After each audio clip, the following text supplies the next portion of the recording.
السلام علیکم ناظرین، میں رئیس اعظم حیدری کولکتہ انڈیا سے حکایت صحابہ پیش کر رہا ہوں، سماعت فرمائے۔ حضرت عمر رضی اللہ تعالیٰ عنہ کا قصہ۔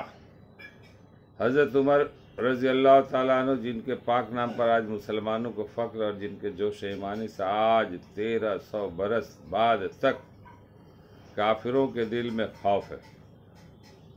اسلام لانے سے قبل مسلمانوں کے مقابلہ اور تکلیف پہنچانے میں بھی ممتاز تھے۔ نبی کریم صلی اللہ علیہ وسلم کے قتل کے در پہ رہتے تھے۔ ایک روز کفار نے مشورہ کی کمیٹی قائم کی کہ کوئی ہے جو محمد کو قتل کر دے۔ عمر نے کہا کہ میں کروں گا۔ لوگوں نے کہا بے شک تم ہی کر سکتے ہو۔ عمر رضی اللہ تعالیٰ عنہ تلوار لٹکائے ہوئے اٹھے اور چل دیے۔ اسی فکر میں جا رہے تھے کہ ایک صاحب قبیلہ زہرہ کے، جن کا نام حضرت سعد بن ابی وقاص رضی اللہ تعالیٰ عنہ اور بعضوں نے اور صاحب لکھے ہیں، انہوں نے پوچھا عمر کہاں جا رہے ہو؟ کہنے لگے محمد صلی اللہ علیہ وسلم کے قتل کی فکر میں ہوں۔ نعوذ باللہ۔ سعد نے کہا کہ بنو ہاشم اور بنو زہرہ اور بنو عبد مناف سے کیسے مطمئن ہو گئے؟ وہ تم کو بدلہ میں قتل کر دیں گے؟ اس جواب پر بگڑ گئے اور کہنے لگے معلوم ہوتا ہے تو بھی بے دین یعنی مسلمان ہو گیا، لا پہلے تجھی کو نمٹا دو۔ یہ کہہ کر تلوار سونت لی، اور حضرت سعد رضی اللہ تعالیٰ عنہ نے بھی یہ کہہ کر کہ ہاں میں مسلمان ہو گیا، تلوار سنبھالی۔ دونوں طرف سے تلوار چلنے کو ٹھیک ہے۔ حضرت سعد رضی اللہ تعالیٰ عنہ نے کہا کہ پہلے اپنی گھر کی تو خبر لے، تیری بہن اور بہنوں دونوں مسلمان ہو چکا ہے۔ یہ سننا تھا کہ غصہ سے بھر گئے اور سیدھے باندھ کے گھر گئے۔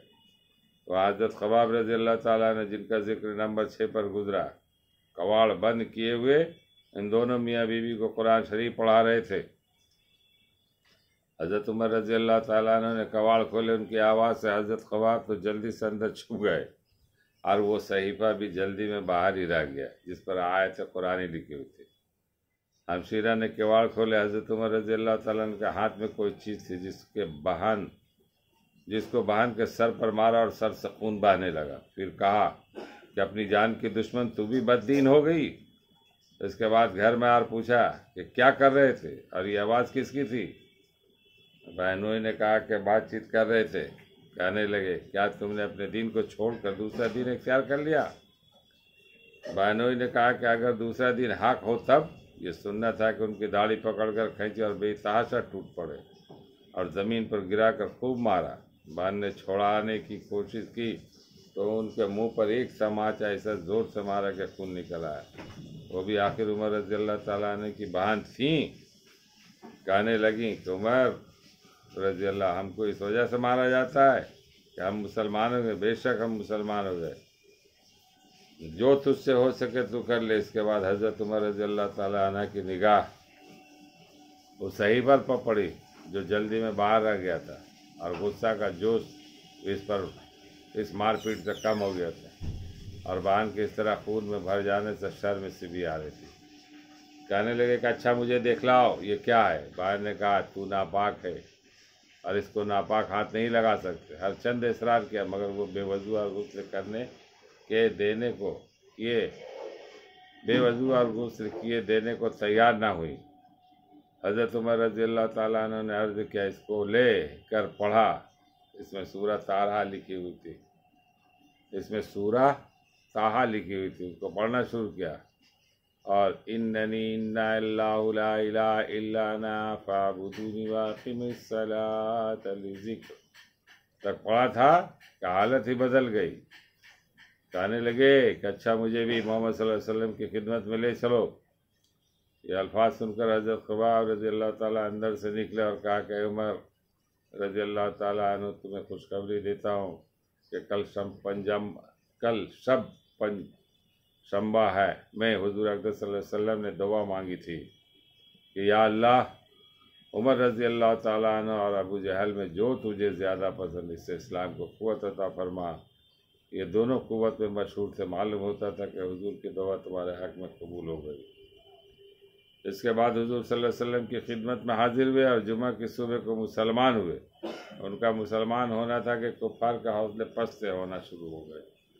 مگر پھر بھی یہ نہایت مختصر جماعت تھی، اور وہ سارا مکہ بلکہ سارا عرب اس لیے اور بھی جوش پیدا ہو گیا، اور جلسے کر کے مشورہ کر کے ان حضرات کو نافذ کرنے کی کوشش ہوتی تھی، اور طرح طرح کی تدبیریں کی جاتی تھی۔ تاہم اتنا ضرور ہوا کہ مسلمان مکہ مسجد میں نماز پڑھنے لگے۔ حضرت عبداللہ بن مسعود رضی اللہ تعالیٰ عنہ فرماتے کہ عمر رضی اللہ تعالیٰ عنہ کا اسلام لانا مسلمانوں کی فتح تھی، اور ان کی ہجرت مسلمانوں کی مدد سے اور ان کے خلافت زمن تھی۔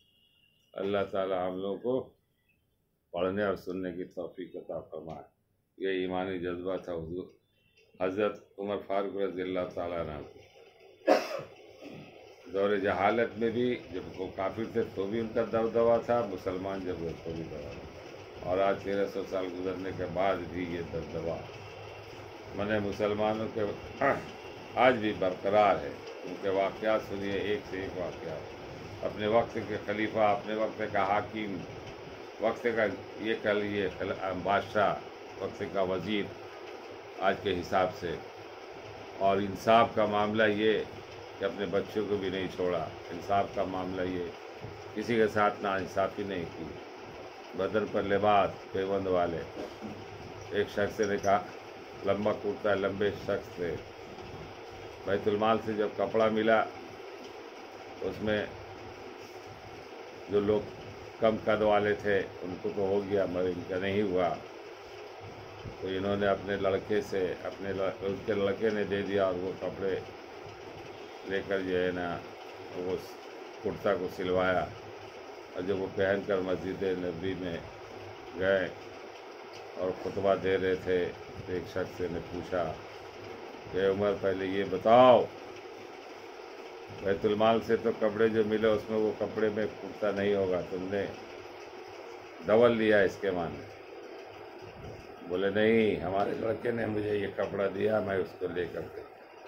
یہ اس وقت کے زمانے کے صحابی رسول بھی ویسے تھے جو پوچھا کرتے تھے، بولنے میں جھجک نہیں تھے، یعنی کہ آپ بیت المال کے مالک تھے، حاکم تھے، مگر خرد برد کا معاملہ نہیں تھا، انصاف تھا۔ جو لوگ آج تو پورا خزانہ کا خزانہ ہی خالی ہو جاتا ہے، رعایا بھاڑ میں جائے، چاہے جہاں جائے پبلک، جس کو جو ڈپارٹ ملا اس میں اس شعبے میں بس افراتفری مچا ہوا ہے۔ یہ آج کے دور کے ہمارے حاکم، اور وہ اس دور کے وہ تھے، کیونکہ مر کے جانا تھا، ان کو معلوم ہے کہ سزا کتنی سخت ہے۔ تو یہ ہے واقعہ، اور آج کے دور کے جو ہے نا بادشاہ، وقت وزیر، جب اس تاریخ کو پڑھے اور دل میں ایمان جب آ جائے گا تو خود بخود کام ہے۔ دونوں کاندھے پہ ہر وقت بیٹھا ہوا ہے فرشتہ، اور ہر کام کو ہمارا ہو چاہے آپ کا ہو، وہ لکھ رہا ہے، چاہے رات کے اندھیرے میں ہو چاہے دن کے اجالے میں۔ بچ نہیں سکتے آپ، بچ سکتے اسی وقت جو سیدھا راستہ ہے، نیک راستہ ہے، نیک عمل ہے۔ شاید کوئی در جائے تیرے دل میں میری بات، میں تو پیش کر رہا ہوں۔ اللہ تعالیٰ ہم لوگوں کو ہدایت فرمائے، اس سے واقعے سے سبق لینے کی۔ میں رئیس اعظم حیدری، برکت ہے۔